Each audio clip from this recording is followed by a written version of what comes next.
আর রমাদান ইলা এক রমজান থেকে আরেক রমজান পর্যন্ত পা দিতে দেরি, পুরো বৎসরেরটা মাফ করতে দেরি করব না।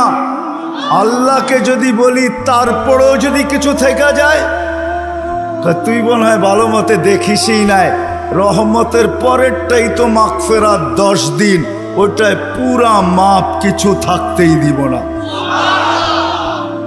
আল্লাহকে যদি বলি কিছু তো থাকুন রইল না, ভাবলাম বুঝলাম, কিন্তু গাঠটি তো হইল না।